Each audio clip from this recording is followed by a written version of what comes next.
ஓம் செவ்வாய் பகவானே மங்களத்தின் தருபவனே மறுவுருவாய் என்னை முழுத்திருவாய் செவ்வாய் பகவானே நமக.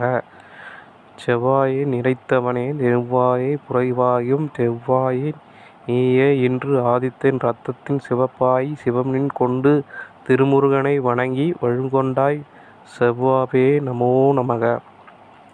இப்பொழுது நம்ம காணும் பகுதியில் செவ்வாயின் ஆதிக்கம் கொண்டதால் ஒவ்வொரு திருமண தடையும் செவ்வாய் தோஷங்கள் ஏற்படும் போது திருமண பிரச்சனைகள் ஏற்படும். அவற்றை நிவர்த்தி செய்ய செவ்வாய் பகவானை தினமும் செவ்வாய்க்கிழமை மட்டும் இல்லாமல் செவ்வாய் ஓரையில் நாம் விளக்கேற்றி செவ்வாய் பகவானை வழிபடும் பொழுது முருகப்பெருமான் மற்றும் சிவபெருமான் அல்லது சனீஸ்வரன் ஓரையிலும் நமது செவ்வாய் பகவானை வழிபடும் பொழுது செவ்வாய் ஆதிக்கத்தில் உள்ள உடல் ரீதியான இரத்த சோக நோய்கள் மற்றும் உடல் உபாதைகள் நீரும்.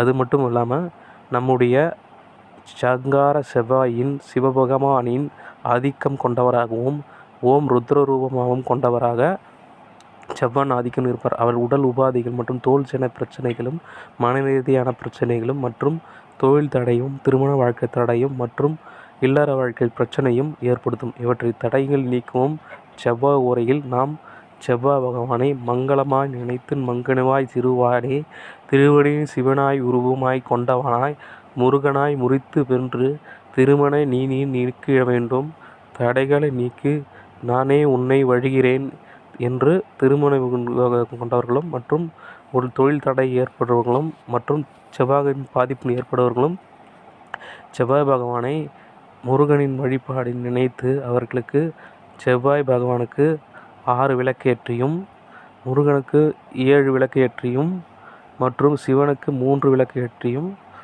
மற்றும் சனீஸ்வரனுக்கு 8 விளக்கு ஏற்றியும் எழுதும் பொழுது செவ்வாயின் ஆதிக்கம் குறையும். அது மட்டும் இல்லாமல் திருமாங்கல்ய தோஷங்களும் மற்றும் கலப்பர தோஷங்களையும் நீக்க செவ்வாய் ஆதிக்கம் குறையும். மற்றும் செவ்வாய் ஓரையின் செவ்வாயின் திருமண விஷயங்களும் காயத்ரி மந்திரம் தினமும் 108 முறையில் நீங்கள் செவ்வாய் ஓரையில் நீங்கள் காயத்ரி மந்திரம் கொள்ளற்றும் ஓம் செவ்வாய் பகவானே நமக ஓம் செவ்வாய் பகவானே நமக என்று விளக்கேற்றும் போது 108 முறை ஒப்பிட்டு அப்புறமேட்டா ஓம் வித்ராய வித்மகே விக்ராஷ தீமகே தன்னோ பத்ம பிரஜோதயா என செவ்வாய் பகவானையும் நாம் உக்கிரம் செய்யும் பொழுது செவ்வாயின் ஆதிக்கமும் செவ்வாயினுடைய உக்கிரமும் குறைந்து நம்முடைய செவ்வாய் பகவானின் ஆற்றலும் செவ்வாயின் ஆற்றலும் மற்றும் திருமண தடை நீங்கி திருமண பிரச்சனைகள் நீங்கி செவ்வாயின் பெரும்பெருள் அருள்பெறலும்.